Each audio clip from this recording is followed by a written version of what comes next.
السلام علیکم دوستو، کیسے ہیں آپ سب؟ امید کرتا ہوں کہ بالکل خیریت سے ہوں گے۔ آج ہم بات کریں گے کہ نیکی کرنے کی توفیق بھی اللہ ہی دیتا ہے۔ پرانے وقتوں کی بات ہے، ایک بزرگ ہر وقت ذکر اذکار میں مشغول رہتے تھے، نمازیں، تہجدیں، ہر وقت اللہ اللہ۔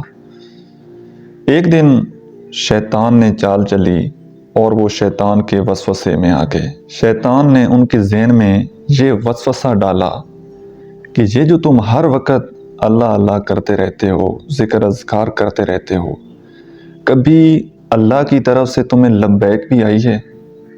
اگر نہیں آئی، لبیک نہیں آئی، تو اس کا مطلب ہے یہ جو تم ذکر کر رہے ہو یہ بارگاہ الہی میں قبول ہی نہیں ہوتا۔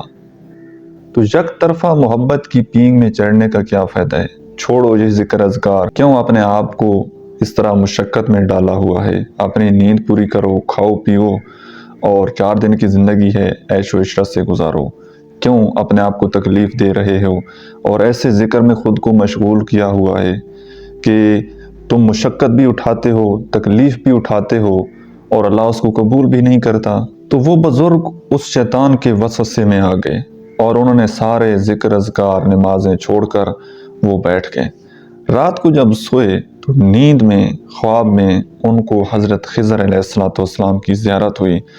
حضرت خضر علیہ السلام اس کے خواب میں آئے اور پوچھا کہ اے نیک بخت، اے اللہ کے بندے، تو نے ذکر اذکار سے کیوں کنارہ کشی کر لی ہے؟ تو ان بزرگ نے کہا ہے کہ میں جتنا بھی ذکر کرتا ہوں، اللہ اللہ کرتا رہتا ہوں، یہ تو بارگاہ خدا بندی میں قبول ہی نہیں ہوتا، تو مجھے کیا ضرورت ہے خواہ مخواہ مشقت اٹھانے کی؟ اس لیے میں نے ذکر اذکار سارے چھوڑ دیے ہیں۔ حضرت خضر علیہ السلام نے کہا ہے کہ میں اللہ کی طرف سے اللہ کا پیغام لے کر آپ کے پاس آیا ہوں۔ اللہ نے کہا ہے کہ جو تو ذکر کرتا ہے، ایک دفعہ جب تو اللہ کہتا ہے وہ ہماری بارگاہ میں قبول ہوتا ہے، تب دوسری دفعہ تجھے توفیق ملتی ہے کہ تو اللہ کہے، اور تیرا ذکر ہماری بارگاہ میں قبول ہونے کی سب سے بڑی دلیل یہ ہے کہ تیرا دل ہماری طرف متوجہ ہوتا ہے، تیرا دل ذکر اذکار میں لگا رہتا ہے، یہ تیرے ذکر کے قبول ہونے کی سب سے بڑی دلیل ہے۔ مولانا رومی رحمۃ اللہ علیہ اس سارے واقعے کا خلاصہ یہ بتاتے ہیں کہ ذکر کرنے کی توفیق، نیکی کرنے کی توفیق یہ اللہ کی طرف سے ملتی ہے، اور شیطان انسان کا کھلا کھلا دشمن ہے۔ لہٰذا کبھی بھی شیطان کے بہکاوے میں آ کر، شیطان کے وسوسے میں آ کر کبھی بھی آپ نے اللہ کی یاد سے غافل نہیں ہونا، ذکر سے کبھی بھی آپ نے کنارہ کشی اختیار نہیں کرنی۔ اور میں نے یہ کسی کتاب میں ایک واقعہ پڑھا تھا کہ جب آپ ایک دفعہ نماز پڑھتے ہیں تو وہ جب بارگاہ خدا بندی میں قبول ہو جاتی ہے، تب آپ کو دوسری نماز پڑھنے کی توفیق ملتی ہے۔ اللہ ہماری شاہ رگ سے بھی زیادہ قریب ہے، اللہ تعالیٰ سنتا بھی ہے، اللہ تعالیٰ دیتا بھی ہے۔ بہت سارے لوگ اس طرح کے کفریہ کلمات، شرکیہ الفاظ اپنے منہ سے نکالتے ہیں کہ جی اللہ ہماری سنتا نہیں ہے، اللہ ہماری بات نہیں سنتا، اللہ ہماری دعائیں قبول نہیں کرتا۔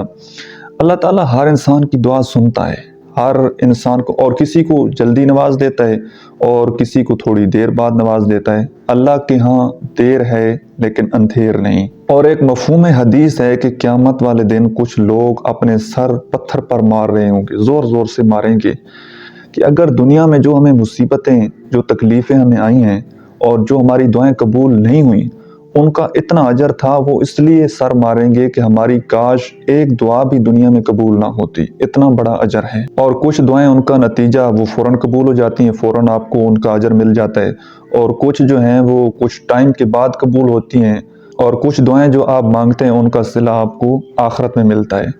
لہٰذا اللہ کی یاد سے کبھی غافل نہیں ہونا چاہیے، ذکر اذکار سے کبھی بھی کنارہ کشی اختیار نہیں کرنی چاہیے۔ اللہ تعالیٰ کی ذات پر یقین رکھنا چاہیے کہ اللہ تعالیٰ ہماری دعائیں سنتا ہے، اللہ تعالیٰ ہماری دعائیں قبول کرتا ہے، اس بات پر آپ کو پختہ یقین ہونا چاہیے۔ آج کی ویڈیو کے لیے اتنا ہی، اپنا بہت سارا خیال رکھیے گا۔ اللہ حافظ۔